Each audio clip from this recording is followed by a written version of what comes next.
Shri Sanjay Singh, 12 minutes. धन्यवाद महोदया, आपने इस अति महत्वपूर्ण बिल पे मुझे अपनी बात कहने का मौका दिया। महोदया, आज पूरा देश इस संसद को देख रहा होगा। पूरे देश की सीमाओं पर 15,000 किलोमीटर भारत की सीमा को सुरक्षा करने वाले हमारे जवान, हमारे अधिकारी आज हमारी इस डिबेट को सुन रहे होंगे और वो देख रहे होंगे कि किस तरह से मोदी जी की सरकार उन जवानों के साथ, उन अधिकारियों के साथ जो अपने प्राणों की आहुति देकर देश की रक्षा करते हैं, उनके साथ अन्याय करने जा रही है, घोर पाप करने जा रही है। इसलिए महोदया, मैं इस बिल के विरोध में अपनी बात कहने के लिए खड़ा हुआ हूं। एक फिल्म आई थी बॉर्डर, उस फिल्म का गाना था, संदेशे आते हैं हमें तड़पाते हैं, जो चिट्ठी आती है तो पूछे जाती है कि घर कब आओगे। हम तो पार्लियामेंट का सेशन खत्म होता है घर जाते हैं, लेकिन हमारे वो जवान जो सीमाओं की रक्षा करते हैं वो घर नहीं जा पाते। दिवाली हो, होली हो, तमाम त्योहार हो, शादी हो, ब्याह हो, चाहते हुए भी अपने घर नहीं जा पाते। महोदया, देश की 15,000 किलोमीटर की सीमा की सुरक्षा ये सीएपीएफ के जवान और अधिकारी करते हैं। और मैं बड़ी विनम्रता पूर्वक आपके माध्यम से सरकार से पूछना चाहता हूं, क्या उनकी मौत को आप शहीद का दर्जा भी देने को तैयार नहीं है? शर्म नहीं आती आपको? आप हमारे जवान जो शहीद होते हैं सीएपीएफ के, बीएसएफ के, एसएसबी के, सीआईएसएफ के, सीआरपीएफ के, आईटीबीपी के, उनको शहीद का दर्जा भी नहीं देते। सीआरपीएफ के 40 जवान पुलवामा में शहीद हुए, उनके नाम पर घूम घूम कर पूरे देश में प्रधानमंत्री ने वोट तो मांगा, लेकिन उनको शहीद का दर्जा नहीं दिया। कितना बड़ा गुनाह आप उनके साथ कर रहे हैं। महोदया, मैं आपको बताना चाहता हूं कि पिछले 50 वर्षों में एक दो नहीं, तमाम कमेटियों ने सीएपीएफ के अधिकारियों के पक्ष में रिपोर्ट दिया, रिकमेंडेशंस दिया, सरकार से अनुरोध किया कि उनको उनका अधिकार मिलना चाहिए। और यह अधिकार क्या है महोदया? 2025 मई का सुप्रीम कोर्ट का निर्णय है जो कहता है cadre review with in 6 months, slowly reduce the deputation of IPS officers with in 2 years। ये सर्वोच्च न्यायालय का निर्णय है, कोई हमारे घर से निकला हुआ निर्णय नहीं मान्यवर। और ये सर्वोच्च न्यायालय का निर्णय महोदया, ये लोग बदल रहे हैं, ये पूरा देश आज देख रहा है इनको। इसके पीछे कारण क्या है? वो कहते हैं कि पे लेवल 10 पे गजेटेड ऑफिसर्स के रूप में आईपीएस भी भरते हैं, यूपीएससी का एग्जाम पास करते हैं, और जो सीएपीएफ के अधिकारी हैं वो भी पास करते हैं। इसके आधार पे निर्णय आया।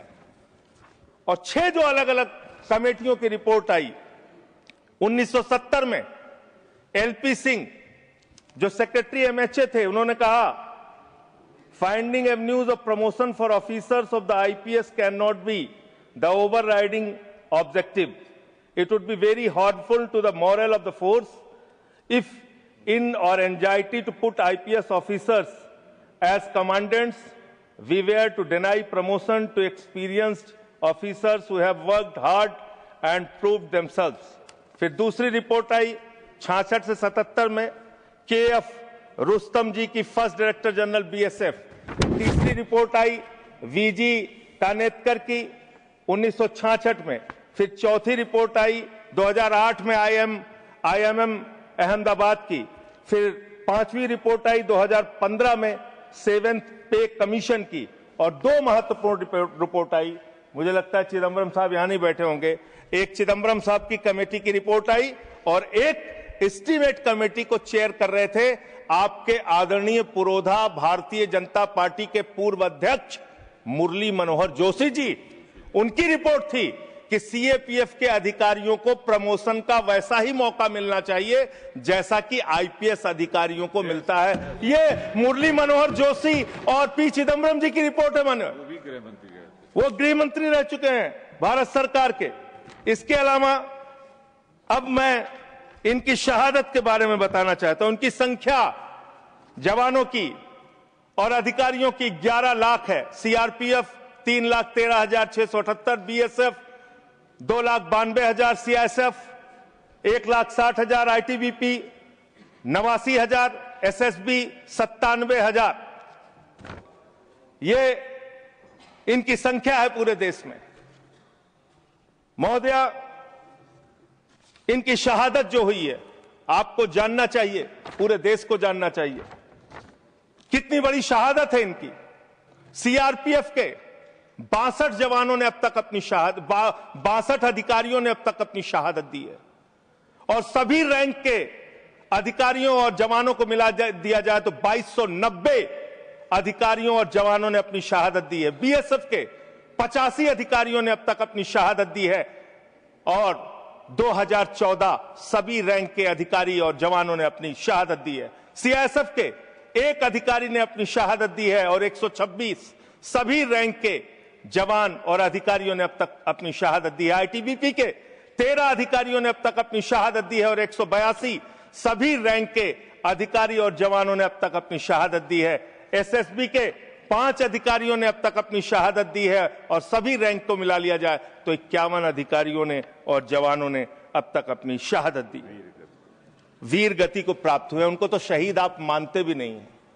महोदया, मैं कुछ बड़े हमले जो देश में हुए उसको बता के, जब 2001 में भारत की संसद पे हमला हुआ, यह संसद अगर सुरक्षित है तो हमारे उन्हीं सीएपीएफ के जवानों की बदौलत सुरक्षित है।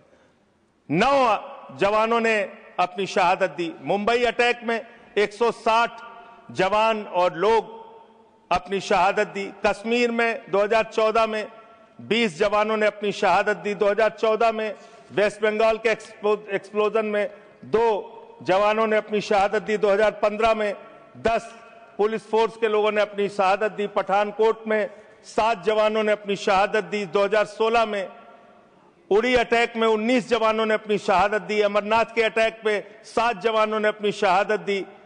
सुकमा अटैक में 9 सीआरपीएफ के जवानों ने अपनी शहादत दी और 2019 में 40 सीआरपीएफ के जवानों ने अपनी शहादत दी। पूरे देश में उनके नाम पे आपने वोट मांगा, लेकिन उनको शहीद का दर्जा आज तक नहीं दिया। महोदया, कब से इनका मामला चल रहा है और कितना खेल आपने किया इनके साथ? आप देखिए, 2010 में सीआरपीएफ के एक असिस्टेंट कमांडेंट की भर्ती होती है, 15 साल में कोई प्रमोशन नहीं। बीएसएफ के एक जवान की असिस्टेंट कमांडेंट की भर्ती होती है, 13 साल में कोई प्रमोशन नहीं। और एक आईपीएस अधिकारी की 2012 में भर्ती होती है, 13 साल में 4 प्रमोशन उसको मिलते हैं। हम आईपीएस के प्रमोशन के खिलाफ नहीं है, लेकिन सीएपीएफ के अधिकारियों को प्रमोशन क्यों नहीं, ये तो कम से कम आपको बताना पड़ेगा। इसी प्रकार से डिप्टी कमांडेंट पे 18 साल में 1 प्रमोशन बीएसएफ सीआरपीएफ को और 20 साल में 1 प्रमोशन बीएसएफ को, और आईपीएस अधिकारी को आईजी रैंक पे 19 साल में 5 प्रमोशन मिलकर आईजी वो बन जाते हैं। इसी प्रकार से 2003 में सेकंड इन कमांडेंट पे पहुंचता है एक सीआरपीएफ का अधिकारी और बीएसएफ 1997 में सेकंड इन कमांडेंट बनते हैं। 1997 बैच के अधिकारी और एडिशनल डायरेक्टर जनरल 1998 का आईपीएस बन जाता है। अब इनकी दशा क्या है मान्यवर? जो आपने इनके साथ किया, कैसे कैसे किया, यही अंतिम बात कह के अपनी बात समाप्त करूंगा। कब से ये लोग कानूनी लड़ाई लड़ रहे हैं? 2012 में इन्होंने हाई कोर्ट दिल्ली में एक रिट पिटीशन दाखिल किया। फिर 2015 में इनको दिल्ली हाई कोर्ट से इनके पक्ष में आदेश आया। 16 में फिर आप इनके खिलाफ चले गए। फिर फरवरी में सुप्रीम कोर्ट ने आपके आदेश, आपकी एसएलपी को रिजेक्ट किया। फिर 2 अप्रैल 2019 में फिर इनके पक्ष में आदेश आया। फिर 3 जुलाई 2019 को, सबसे महत्वपूर्ण यह है महोदया, 3 जुलाई 2019 को मेरे ख्याल से 2 कैबिनेट मंत्री तो हैं, वो जरूर रहे होंगे उस कैबिनेट में, कैबिनेट ने पास किया महोदया, इसी सरकार के कैबिनेट में। क्या लिखा है इसमें? This would result in grant of NFFU to eligible Group A executive cadre officers of CAPF. The decision would also benefit Group A executive cadre officers of CAPF for availing the benefit of NFSG at an enhanced rate of 30% as per guidelines. ये आपके cabinet का आदेश है। Cabinet का आदेश आप खुद ही पलट रहे हैं। जो 2019 जुलाई में आपने इन अधिकारियों के पक्ष में एक निर्णय लिया, उसको आप खुद से पलट रहे हैं। महोदया, मैं आपके माध्यम से इस सरकार से कहना चाहता हूं, इन जवानों के साथ, इनके अधिकारियों के साथ ये अन्याय मत कीजिए। ये देश आपको माफ नहीं करेगा। ये भारत की सुरक्षा करते हैं, सीमाओं की सुरक्षा करते हैं, संसद की सुरक्षा करते हैं, एयरपोर्ट की सुरक्षा करते हैं। इन जवानों के साथ ये घोर अन्याय मत कीजिए। हालांकि आपको अन्याय करने की और अपमान करने की आदत है। स्वर्गीय बीजू पटनायक जैसे बहादुर व्यक्ति की आपने अपमान किया। आपसे बीजू पटनायक जैसे बहादुर, मैं महोदया इसी से इस विषय पर मैं खत्म कर रहा हूं। 1948 में पंजाब रेजिमेंट को युद्ध के वक्त बीजू पटनायक जी ने एक पायलट के तौर पर सीमा पे पहुंचाया था। आप उनको CIA का एजेंट कहते हैं। शर्म आती है आपके ऊपर। ये आप कर रहे हैं। आप अपमान करते हैं लगातार जिन्होंने इस देश के लिए अपना योगदान दिया।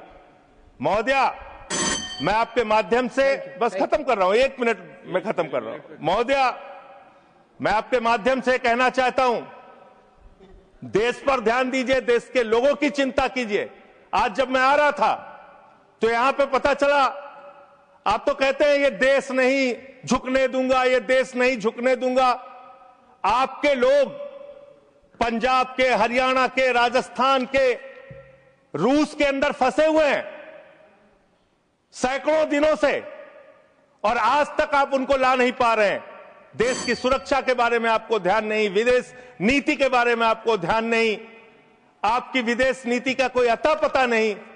बावजूद इसके आप एक बिल लेके आ रहे हैं जिससे कि अधिकारियों का हक छीनने और मारने का काम आप कर रहे हैं। मैं इस बिल के विरोध में हूं और जो अमेंडमेंट्स हमने दिए हैं उसको सरकार स्वीकार करती है और इसको बिल को सिलेक्ट कमेटी में भेजती है, तो इसका पूरा अध्ययन किया जाएगा। नेक्स्ट श्री मुजीबुल्लाह खान।